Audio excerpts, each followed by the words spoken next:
હું ઇકબાલ એક new concept, એક સસ્પેન્સ મૂવી.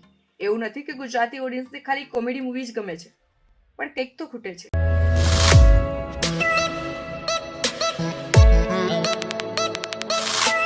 હું ઇકબાલ જે 3 ફેબ્રુઆરીના રિલીઝ થઈ. કોન્સેપ્ટ એકદમ કડક, જે નવીનતાની જરૂર હતી તે ગુજરાતી ઇન્ડસ્ટ્રી પૂરું પાડી રહી છે. સ્ટોરી પણ દમદાર છે. એક કલાકાર પોતાની કલાકારી બતાવવા અમદાવાદમાં આવ્યો છે. મતલબ કે એક ચોર ખુદને ચોરના બદલે કલાકાર બોલે છે, અને ચોરી પૈસા માટે નહીં પણ ખુદને સાબિત કરવા માટે કરે છે. હું કલાકાર અને આ ચોરી ઉત્તમ ઉદાહરણ છે મારી કલા. ઓકાત હોય તો પકડી બતાવો.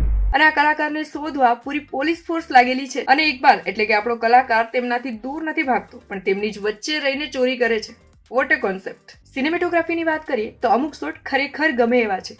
ગુજરાતી સિનેમાની સુધરતી છબી દેખાઈ આવે એવા શોટ. અહેમદાબાદને સારી રીતે કવર કર્યું છે આ મૂવીમાં. ડાયલોગ્સ પણ ખૂબ સારી રીતે લખાયા છે. અને જે મેં ટ્રેલર પરથી કહેલું, સોનાલી લેલે દેસાઈ.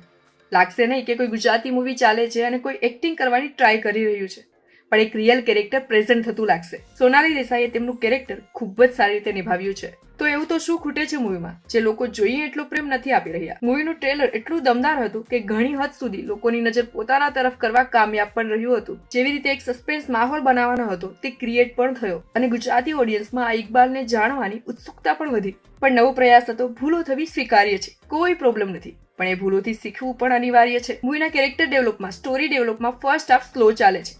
ગુડ, ચલો એક્સેપ્ટેડ, કોઈ પ્રોબ્લેમ નથી. બટ નેક્સ્ટ હાફ સ્ટોરીને વધુ સ્લો કરે છે. સસ્પેન્સ મૂવી છે તો સોંગની જરૂર લાગતી નથી, પણ હા, સ્ટોરીને રોકવાનું કામ ના કરે તો સોંગથી કદાચ પ્રોબ્લેમ પણ નથી. Weak dialogue delivery. ડાયલોગની ઇફેક્ટ નીરસ જેવી લાગે છે.